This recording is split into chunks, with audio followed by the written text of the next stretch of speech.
Perfecto. Bueno, bienvenidos todos a esta la tercera clase ya del curso de Fundamentos de R y RStudio. Esta semana comenzamos con un tema un poco nuevo. ¿Ok? Las semanas anteriores,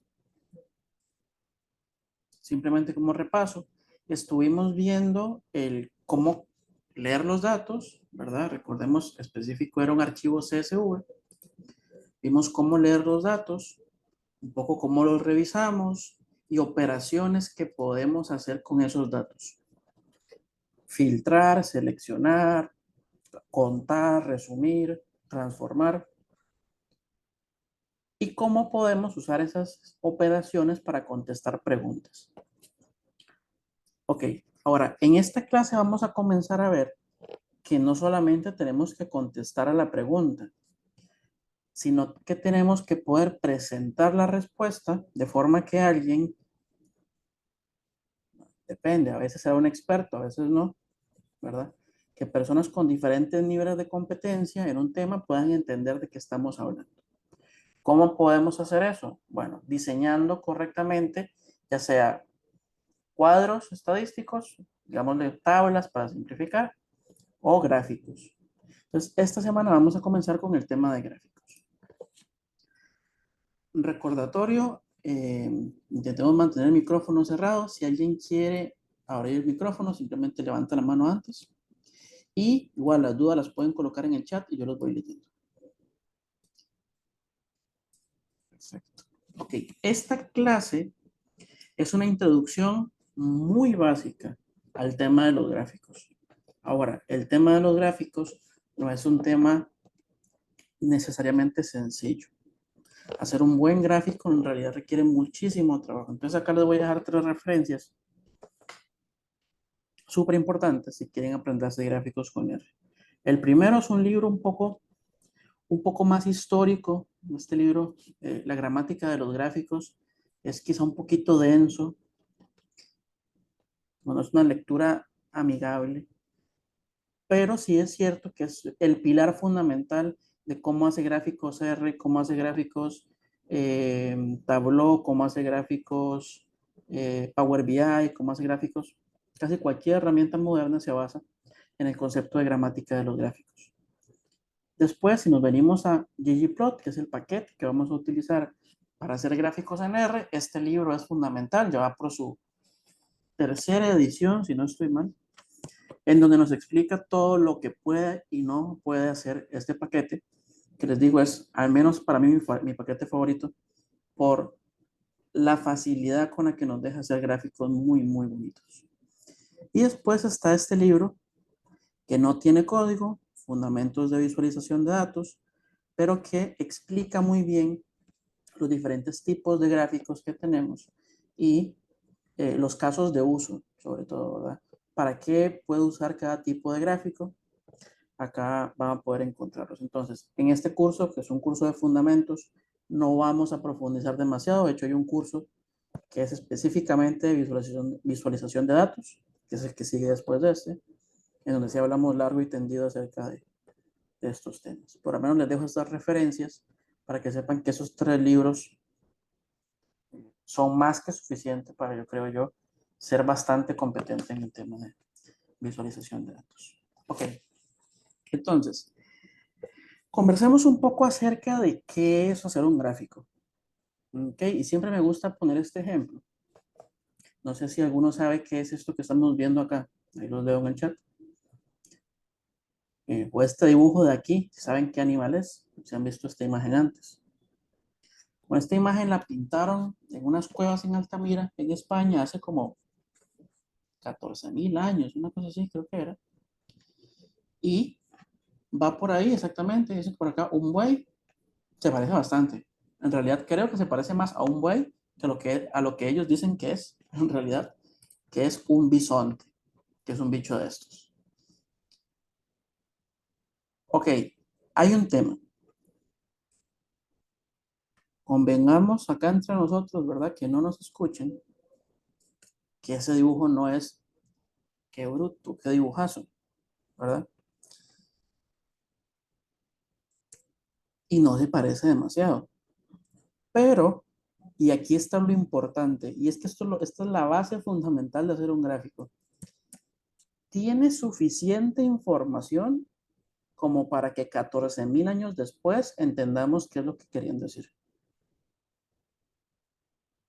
No tiene toda la información, porque para toda la información necesitamos esto.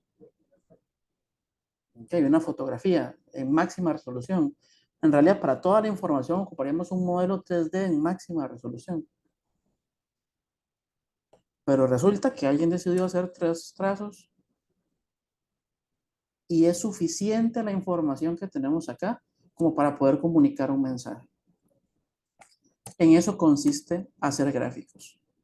Yo voy a hacer un gráfico porque necesito una versión simplificada de la información que tengo como tabla. ¿Ok? Acá y aquí tenemos exactamente la misma información. Pero es esto que tenemos acá. Aquí tenemos todos los datos. Aquí tenemos una simplificación, una abstracción de eso que se enfoca solo en lo que queremos comunicar.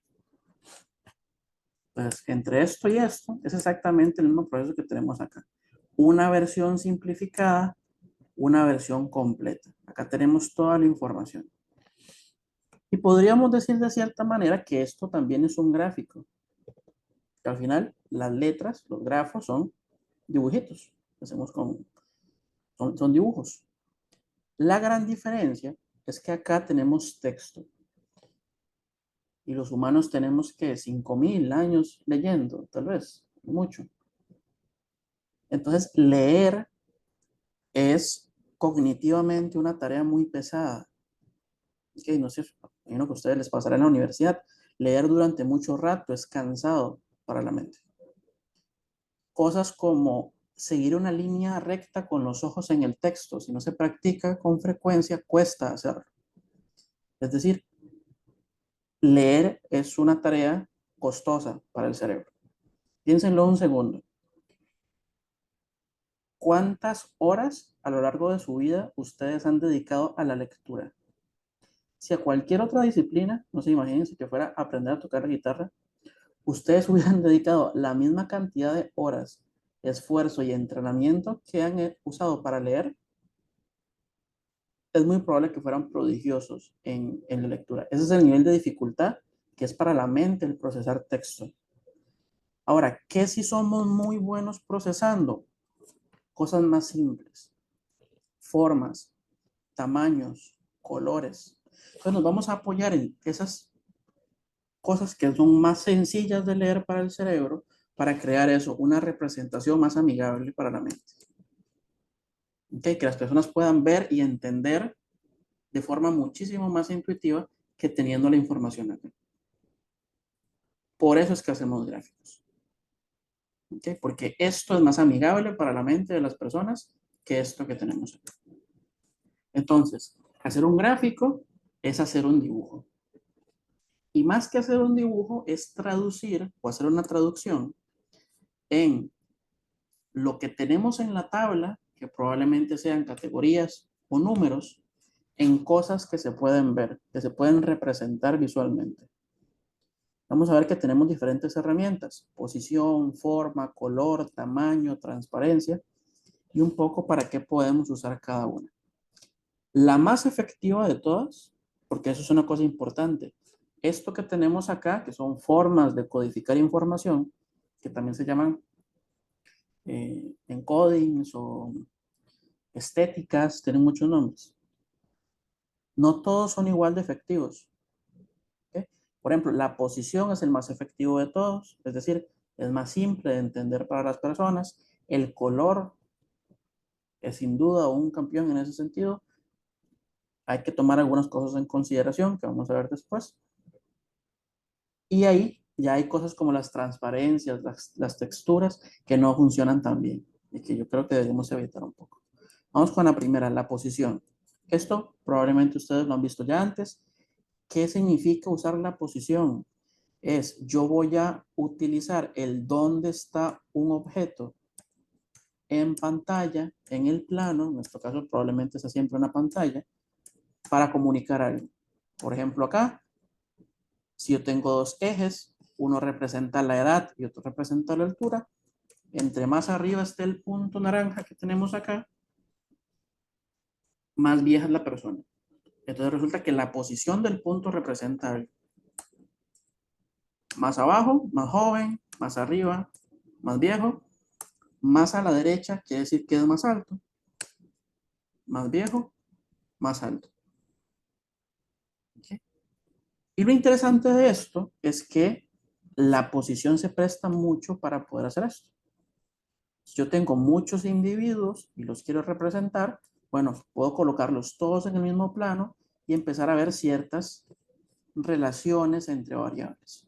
Por ejemplo, acá vemos que las personas, ¿verdad? Como va aumentando la edad, va aumentando la altura hasta que llegan a un punto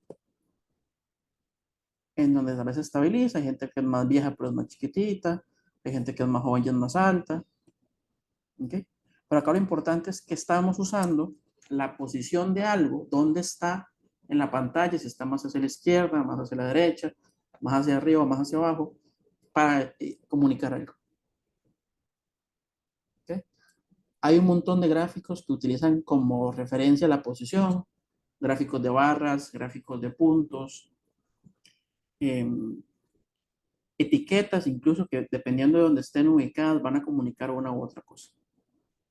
¿Okay? Esa es la primera. Después vamos a practicarlo y van a ver qué es más intuitivo, pero acá lo que quiero es que nos quedemos con el concepto. Segundo, el color. Y aquí quiero parar un momento para que hablemos acerca de que acá el que un diseño, vamos a verlo de esta forma, el que un diseño sea bonito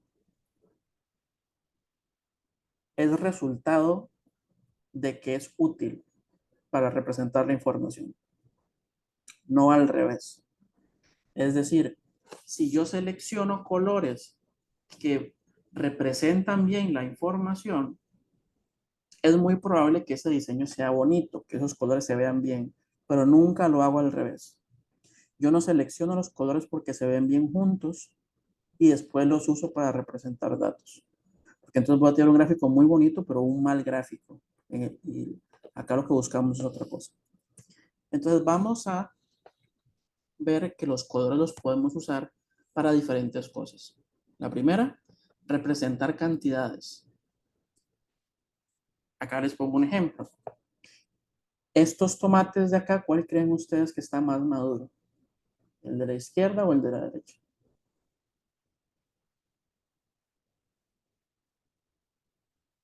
Ahí los veo. Ok, acá dicen que el de la derecha. Ok, perfecto, es cierto. Acá se ve como un poquito más oscuro, ¿verdad? Ahora, esto queda muchísimo más claro. Acá el color cumple una función bastante clara y nos está contando acerca del nivel de maduración.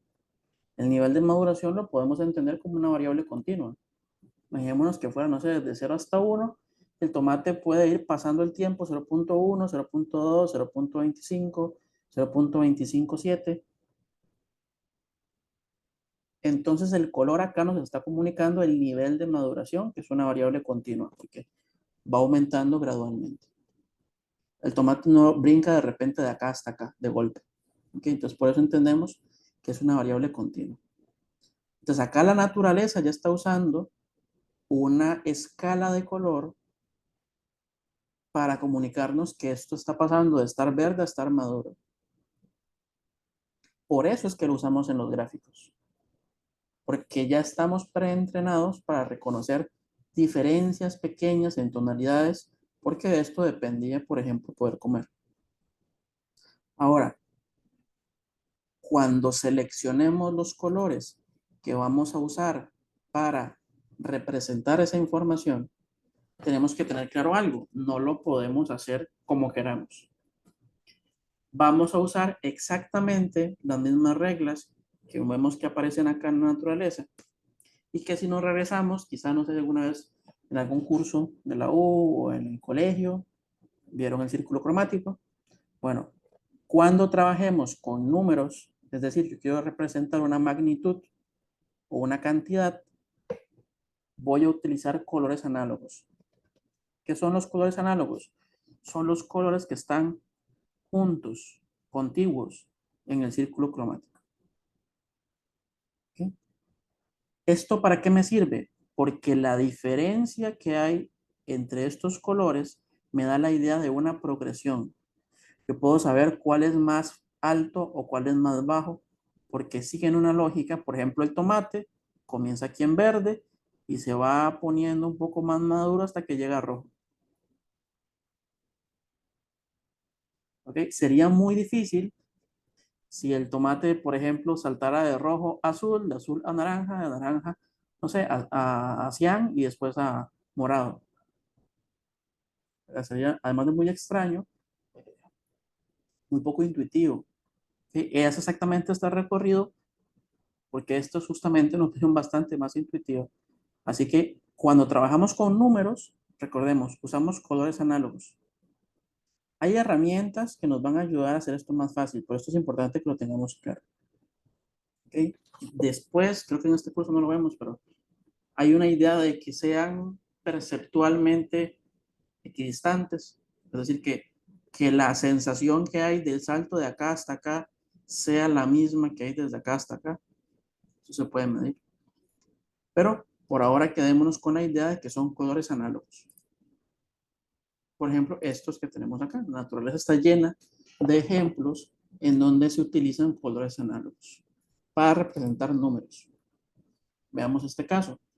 Si yo acá les digo a ustedes que necesito ver, por ejemplo, estos son la cantidad de nacimientos por mes. Nos vemos que septiembre es el mes con más nacimientos. Y es súper fácil porque acá estamos usando el color como referencia para medir una magnitud. Ahora, segundo uso del color para trabajar con grupos. Yo tengo categorías y necesito diferenciarlas. ¿Qué podrían ser esas categorías? En el caso del gráfico o los datos que vimos antes de películas, podría ser el género de la película. Las películas de horror son rojas, las de comedia son, no sé, moradas, las de acción son amarillas. ¿Okay? Pero esa selección del color tampoco se puede hacer de forma antojadiza.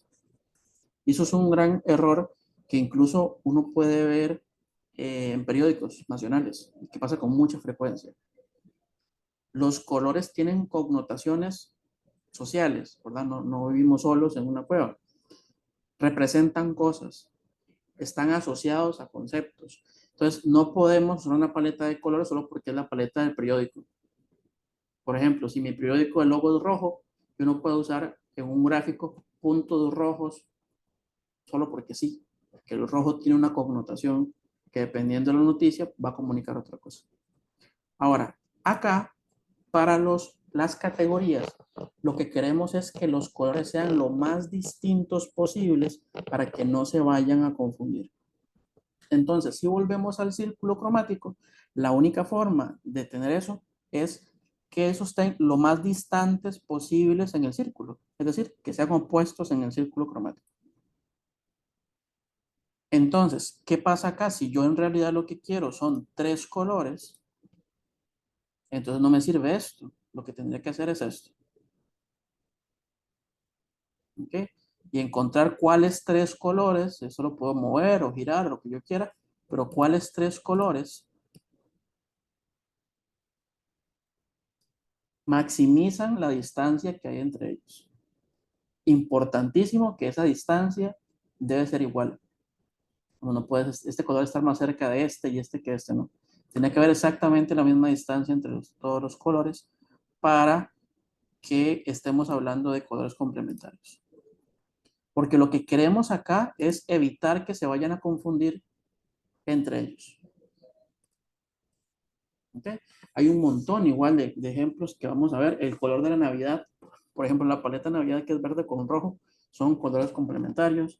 Amarillo con azul. Por ejemplo, dos colores que funcionan bastante bien, que en su momento vi un artículo que me causó gracia porque hablaba de eso, que funcionan muy bien y que son aptos para personas daltónicas, son los colores de la bandera de Ucrania. uno le aplica ahí los test y en realidad funciona bastante bien porque es un poco la idea de azul, amarillo, que no son exactamente complementarios, pero por ahí andan. Funcionan bastante bien. Entonces, si tengo números, colores análogos; si tengo categorías, colores complementarios.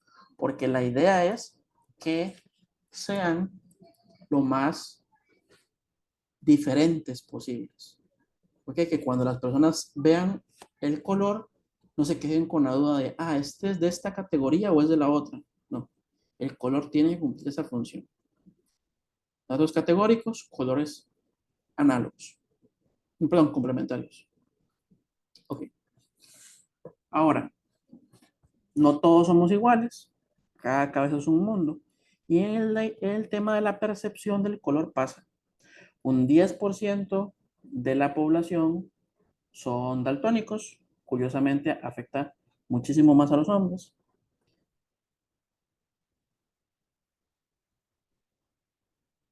Y pasa, hace poco estuve leyendo esto y pasa al revés. Hay mujeres que tienen eh, habilidad de percibir colores por encima de la media, solo que para eso no hay test. O sea, alguien puede vivir toda su vida viendo muchísimos más colores de lo normal y jamás darse cuenta. Bueno, hay personas que son daltónicas y no se dan cuenta porque es un espectro, no es eh, algo de sí o no. Pero con eso tenemos un problema. 10% no es un número nada despreciable. ¿Okay? En ese 10% puede perfectamente estar un compañero de trabajo, su próxima jefa. Entonces, vamos a ver qué pasa en esos casos. El color no puede ser mi única referencia. Ok, o yo tengo una paleta de color que esté probada para funcionar bien en los diferentes espectros de color, o tengo que apoyarme en otras herramientas, como puede ser la forma, puede ser el tamaño. ¿Ven? Porque, por ejemplo, eh, va a afectar directamente el cómo perciben las personas el color. Y aquí una cosa que es importante. Acá no interesa el que se vea bonito. Evidentemente nosotros lo vamos a ver extraño. ¿Por qué? Porque estos no son los colores de un tomate, ¿verdad? Pero no se trata de eso. Se trata de que el color siga cumpliendo con su función. Por ejemplo, acá yo tengo dos colores que la función es separar el rojo del verde. Estos son grupos. Tomates verdes, tomates maduros. Si en este espectro de color siguen siendo diferenciables, esos colores me sirven. Acá no hablamos de que sea estético, de que sea agradable a la vista, porque evidentemente eso va a ser un cambio al que no estamos acostumbrados. Lo que queremos es que los colores cumplan con su función. ¿Ok? Eso es un repaso muy por encima de algunos conceptos de teoría que tenemos que tener presentes. Ahora sí, vamos al código a ver cómo se hace un gráfico en ggplot. Lo primero que necesitamos para hacer un gráfico, y por eso no se ve al inicio, lo vemos hasta ahora, es tener una tabla con alguna pregunta, alguna respuesta. Por ejemplo, acá, si tenemos esta tabla con artistas, ¿cuántas canciones hay de cada artista? Que vemos que hay de Katy Perry 17, esta tabla es bastante vieja, creo que es como 2015. Rihanna, Bruno Mars, Shakira. Entonces aquí vemos la cantidad el nombre del artista y la cantidad de canciones. Ahora, yo puedo convertir esto que tenemos acá en un gráfico como este. Que convengamos, no es el mejor gráfico, pero es con lo que vamos a trabajar por ahora. Que el gráfico sea bonito va a ser una preocupación de después. Ok, entonces tenemos por un lado la tabla y de otro lado el gráfico. Entonces vamos a ver que nuestro trabajo, recordemos, es una traducción. Vamos a hacer un mapeo entre lo que está en la tabla y cómo se representa eso en el gráfico. Para eso vamos a comenzar con una instrucción, que es la instrucción ggplot. ¿Ok? Yo corro esto y lo que voy a tener como resultado es un rectángulo gris. Ese rectángulo gris entendamos que es el lienzo en donde va a ir mi gráfico. Lo siguiente que tengo que hacer es especificarle el nombre de la tabla con el que voy a trabajar. ¿Para qué? Para que cuando yo me refiera más adelante a las variables, el paquete sepa a qué tabla tiene que ir a buscar esas variables. Entonces, paso 1, gplot, simplemente para ver si está funcionando todo bien. El resultado es un cuadro gris. Paso número 2, especificamos la tabla con la que vamos a trabajar. Y paso número 3, yo sé que esta parte puede verse medio tediosa, medio confusa, pero nos vamos a preocupar solo por esto. Línea 4 y línea 5. El resto es una plantilla que se puede hacer siempre igual. ¿Qué es lo que le vamos a decir? ¿En qué lugar o qué cosa del gráfico va a estar asociado a qué variable de la tabla? Por ejemplo, yo lo que quiero es que en el eje Y, que es este que tenemos acá, estén los nombres de los artistas. Si nos regresamos acá, vemos que la columna que tiene guardados los nombres de los artistas se llama artista. Por eso es que acá pongo que Y va a ser artista. Automáticamente se encarga de dibujar. O por otro lado, acá le voy a decir que en el eje X de mi gráfico, que es este de aquí, lo que voy a tener es N. ¿Qué es N? ¿Cuántas canciones tiene cada artista? ¿Sí? Perfecto. Entonces, paso 1, el lienzo. Paso 2, los datos. Paso 3, el mapeo. Ahora, tenemos un gráfico que ya empieza a agarrar forma, pero ¿dónde están los dibujos, verdad? Los puntos, las líneas, las barras. Esa sería una capa adicional que se llama la geometría. Para eso hacemos esto que tenemos aquí. Si yo quiero dibujar un gráfico de columnas, como este que tenemos acá, entonces voy a llamar a una geometría que se llama geom-col, que es la que se va a encargar de hacer el gráfico. Y hasta acá tenemos ya un gráfico. ¿Feo? Sí. ¿Incompleto? Sí. Está bien. Pero es una base, esto es como una, si alguna vez han estado en la construcción de una casa, ¿okay? Que esto sería como tener en obra gris. Falta poner electricidad, las tuberías, ¿verdad? Pero ya tenemos una base bastante buena. ¿Okay? Pero importante que estemos claros hasta acá. Vamos de nuevo. El lienzo, los datos, el mapeo y la geometría. Lo interesante de esto, y lo que hace ggplot, probablemente el paquete más famoso de todos los paquetes de R, es que combinando esas tres cosas, datos, mapeo y geometría, podemos hacer cualquier gráfico. El gráfico que a ustedes se les ocurra se puede representar con esas tres cosas: datos, mapeo y geometría. Eso es justamente lo que se me fue el apellido Wilkinson plantea en el libro de la gramática de los gráficos, que justo usted puede tomar cualquier gráfico y tratarlo como la suma de diferentes capas. Con eso se puede construir cualquier gráfico estadístico. Nosotros acá, datos, mapeo y geometría, construyen cualquier gráfico que a ustedes se les ocurra. Ok, vamos a agregar más detalles. Por ejemplo, quiero agregarle títulos. Para eso voy a utilizar una capa que se llama Labs.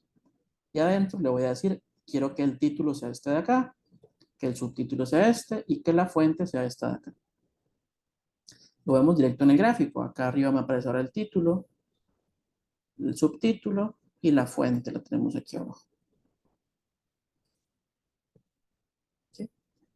Entonces vamos a practicar en RStudio y después vamos a venir a intentar resolver un par de ejercicios. Tengo un momento para abrir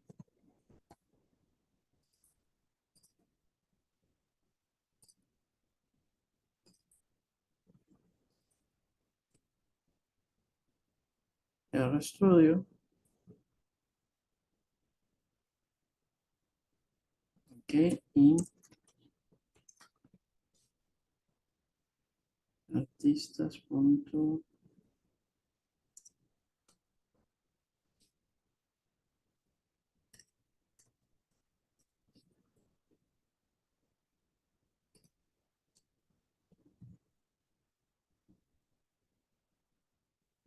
segundo para ver cuál es el archivo que les tengo que pasar.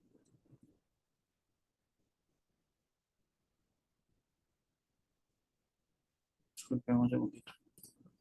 Porque tengo dos archivos que se llaman exactamente igual. Entonces vamos a ver cuál es.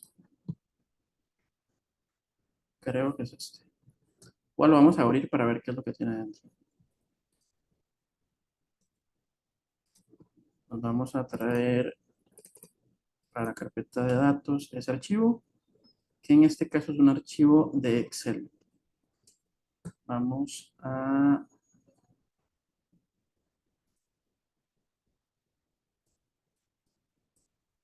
Ok. Entonces creamos un script nuevo de R, cargamos el paquete tidyverse y me vengo acá y me fijo, resulta que los datos que voy a cargar están en un Excel. Bueno, para poder cargar archivos de Excel, tengo que cargar eh, un paquete adicional que se llama readxl. ¿Okay? Una vez tenemos cargado este, que no viene dentro de tidyverse, sino que instalamos y cargamos por aparte, vamos a decirle que datos va a ser igual y volvemos a lo mismo de antes. Read, guión bajo, y me vengo a fijar acá.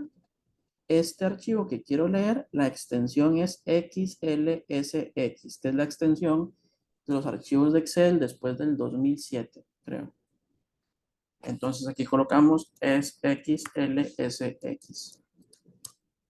Abrimos comillas, recuerden, tocamos la tecla Tab, es la tecla que normalmente va a estar debajo de la tecla de escape, va a decir Tab o dos flechitas, una apuntándose a cada lado. Eso nos abre este menú, buscamos el archivo y le damos clic. Ok, corremos esto, nos venimos acá y aquí tenemos los datos, exactamente esta tabla es, acá tenemos los datos de una muestra de datos de Spotify. A ver, ok, demos un segundito.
Denme un segundito que estoy buscando el archivo para pasárselo a ustedes. Mm,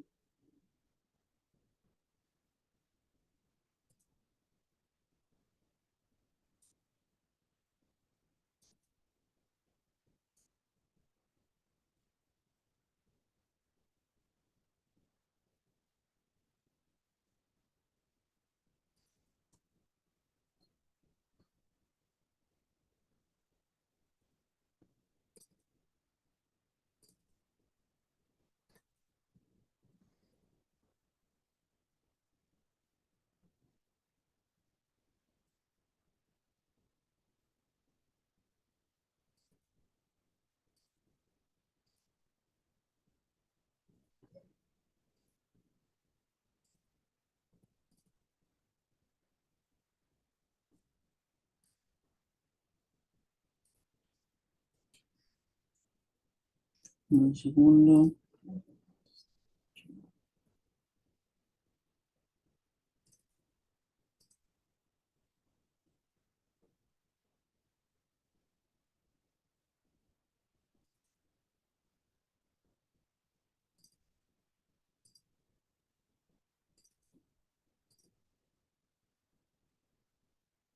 Acá está.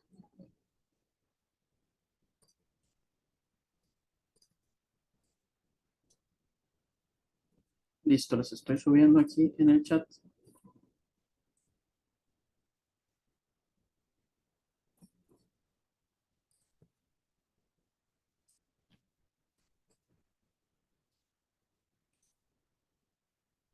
Les estoy subiendo aquí en el chat el archivo que vamos a utilizar. Está.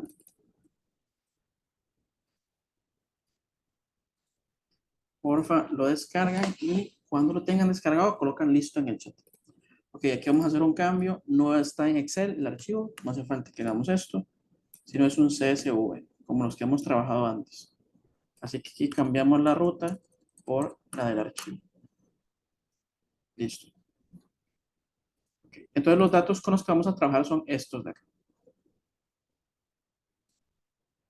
Perfecto. Acá acabo de subir el archivo en el chat. Porfa, descárguenlo y cuando lo tengan descargado me ponen listo para saber que ya lo tienen.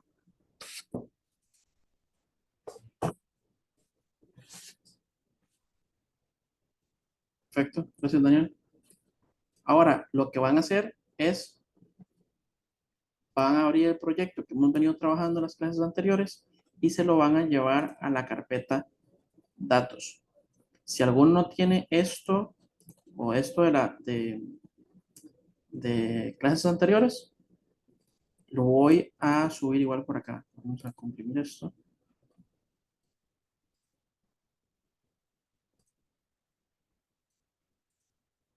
Primero, antes de subirlo, pregunta, ¿alguien no tiene el proyecto de las clases anteriores? ¿O no tiene esa estructura que hicimos en las clases anteriores? Ok, entonces, ok, lo que vamos a hacer es esto, lo voy a comprimir, se los voy a colocar en el chat, ustedes lo descargan, clic derecho, lo descomprimen y para abrirlo lo que van a hacer es darle doble clic al que termina en .rprog y si no, el que tiene un cubito con una R adentro, este que dice práctica.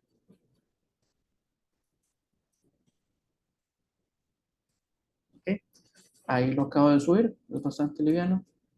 Entonces, lo descargan, lo descomprimen y mucho cuidado con eso, porque Windows es muy engañoso. Windows, si uno le da doble clic, lo abre, pero suena como una vista previa, no descomprime el archivo. Entonces tienen que darle clic derecho, extraer todo.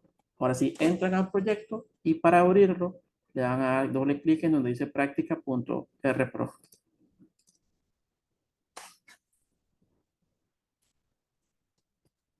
Ok, entonces ya sea que tienen el proyecto antes o que lo acaban de descargar, vamos a hacer esto. Descargan el archivo. Bueno, los que usen el proyecto no ocupan descargarlo, pero los demás, asegurémonos de que tenemos este archivo Spotify-top 50 en la carpeta datos y una vez tengan eso, me colocan en el chat listo. Sí, adelante, Daniel, te escucho. Profe, ¿cómo es que coloco la información de Spotify aquí en leer, en CSV? ¿Te refieres a este texto de aquí? Ajá. Ok, vas a ubicar la tecla Tab. Vamos a buscar aquí una imagen. La tecla Tab se va a ver más o menos como esto de aquí. Cada Ah, uno en el teclado puede ser un poquito diferente, pero, bueno, véanlo ahí, dice Tab o estas flechitas. Siempre es ujú. alguno de estos dos o los dos. ¿Qué vamos a hacer?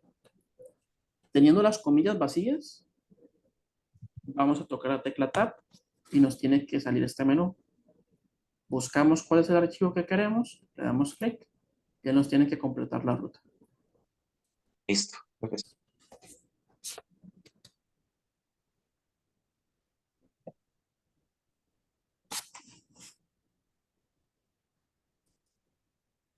Ya. Ok, déjenme revisar para asegurarme.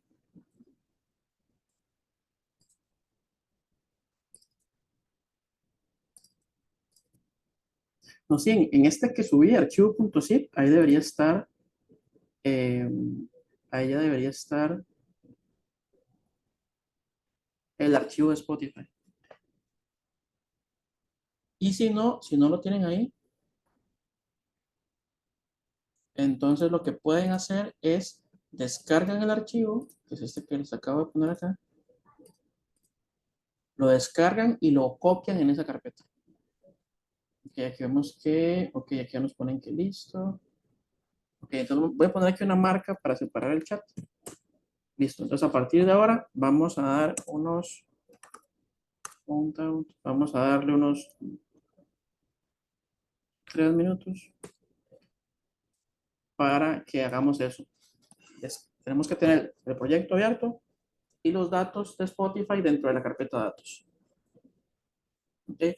Si alguien tiene un problema, no entiende qué hay que hacer o pasa algo, me lo colocan en el chat y vemos cómo se resuelve. Por eso no se preocupe. Pero intentemos sacarlo en este tiempo.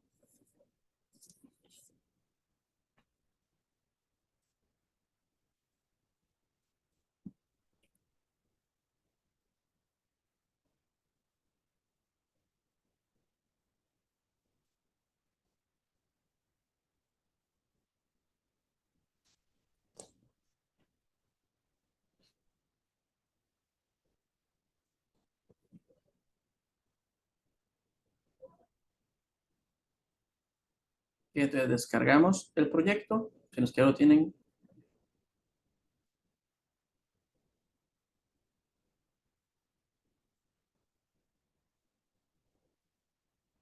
Ok, podemos hacer.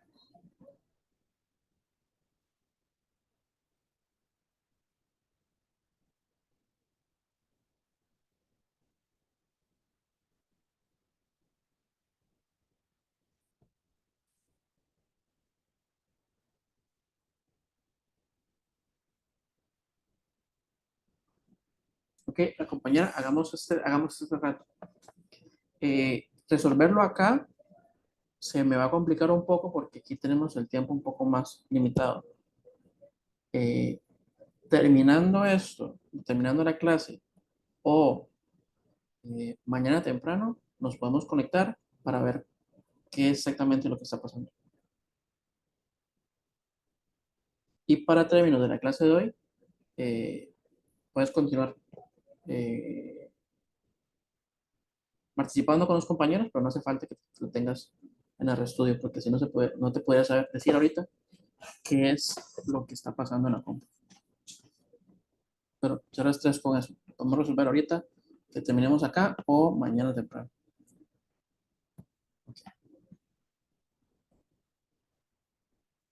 Que como vamos los demás, recuerden, colocan listo en el chat para saber que ya tienen esto descargado. Ok, perfecto. Muchas gracias.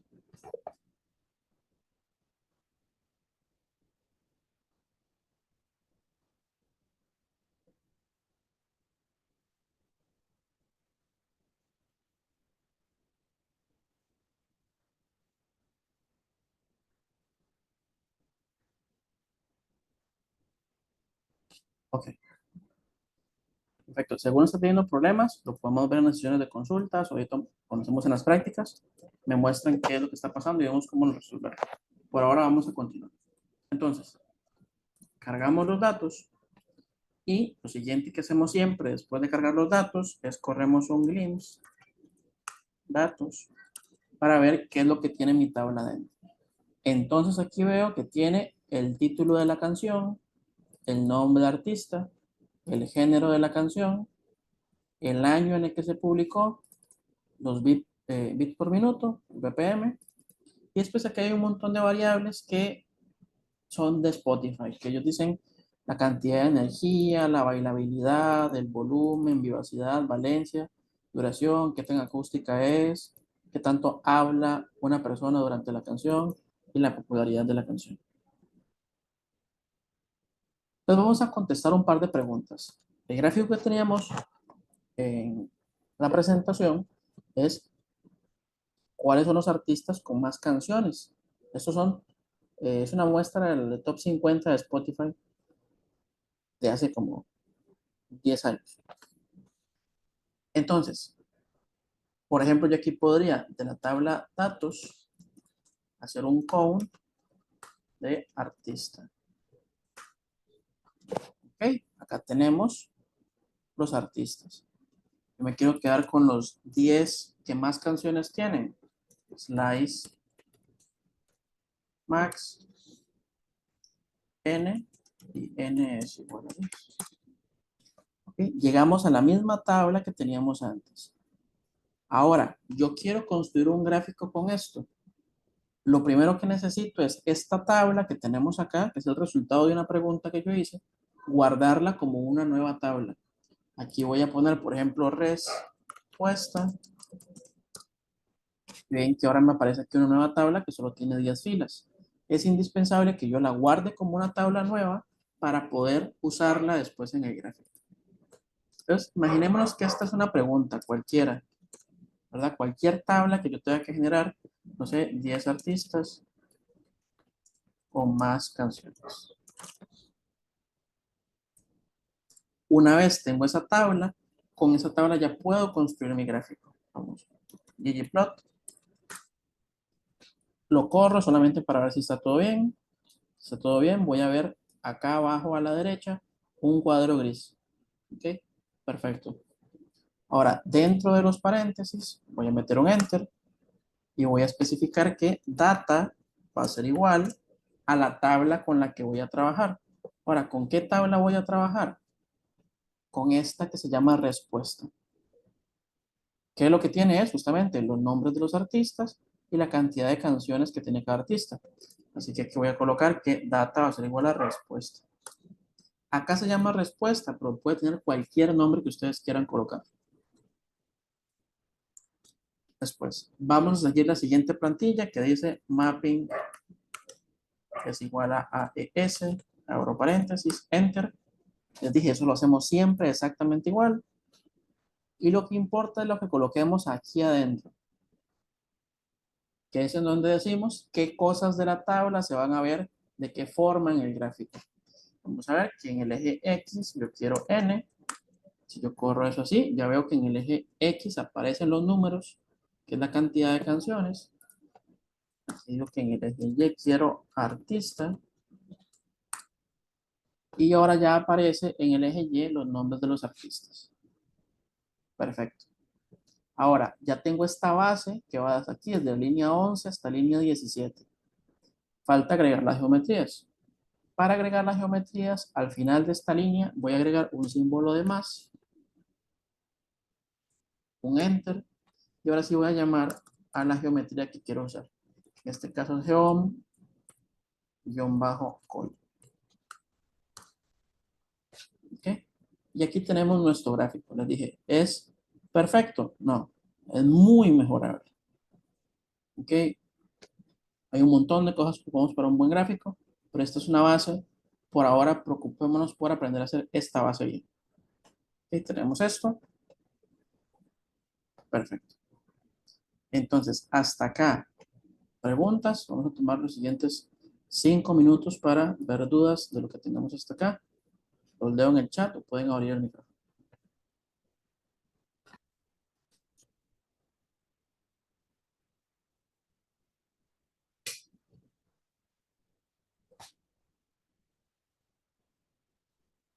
Ok, importante.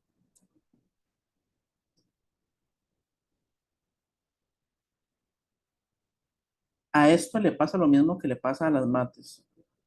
Uno cree que entendió hasta que hace la práctica. Porque la única forma de en serio entenderlo es resolviéndolo.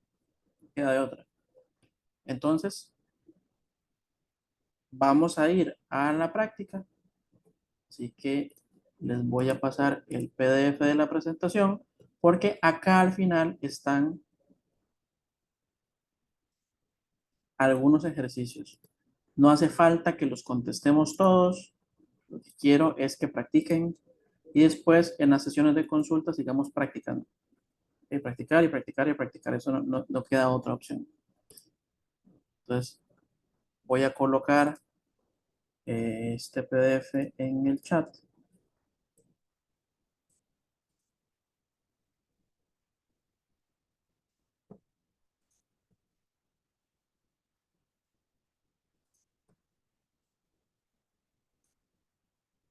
Aquí una marca para saber.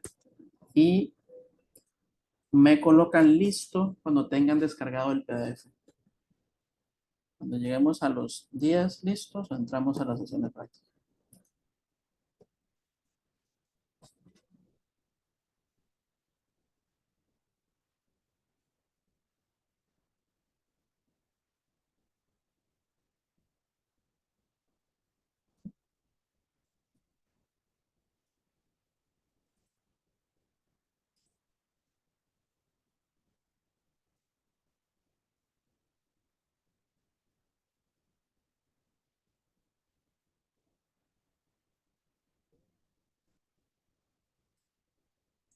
Listo, ya pueden ir ingresando a las sesiones.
Uy, qué susto. Eh,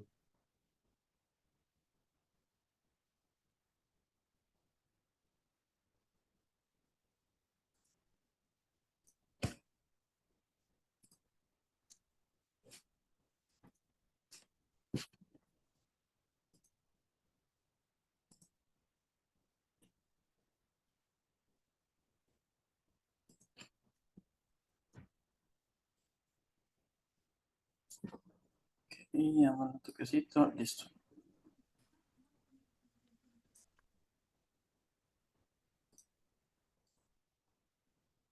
Ok, perfecto. Entonces, ¿qué falta? Recuerden, mañana temprano les llega un mensaje de WhatsApp con la grabación de esta clase y la carpeta con la presentación y los datos.